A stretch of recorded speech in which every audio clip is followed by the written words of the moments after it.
श्री स्वामी समर्थ. मित्रांनो, कधीही कुणाशी लबाडीने आणि खोटेपणाने वागू नका. याचा परिणाम काय होतोय हे आज एका कथेद्वारे आपण ऐकणार आहोत. ऐकूया मित्रांनो, ही एक सुंदर आणि छोटीशी कथा. लबाडीचा परिणाम. गणपत आणि वंदना या नावाचे एक जोडपं असते.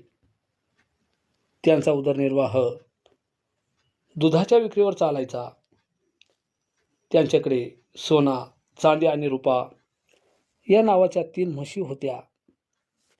त्यातली चांदी नावाची म्हैस वांज असल्यामुळे वंदनाच्या डोळ्यात ती म्हैस नेहमी खटकायची.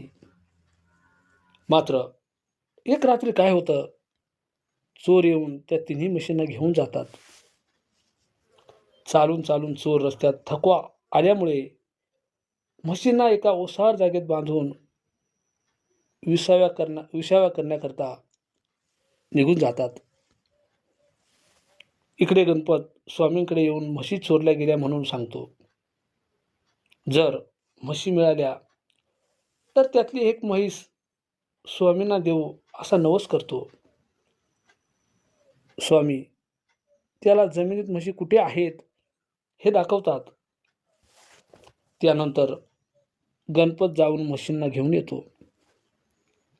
पण आता नवस फेडायला जाताना गणपत काय करतो की वांज म्हशीला स्वामींना द्यायचं ठरवतो.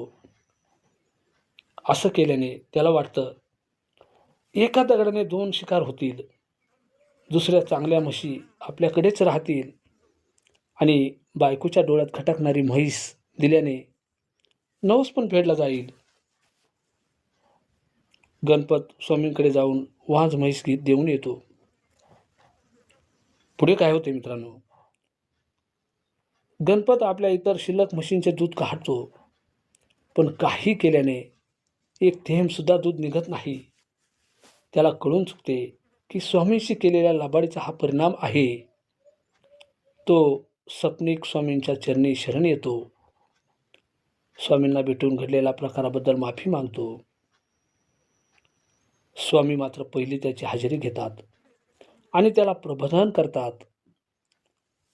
प्रबोधन करताना स्वामी म्हणतात, शाश्वतावर अवलंबून राहू नको.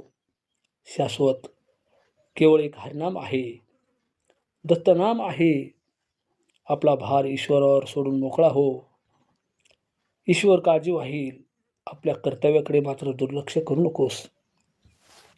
म्हणूनच मित्रांनो, कधीही कुणाशी लबाडी करू नका.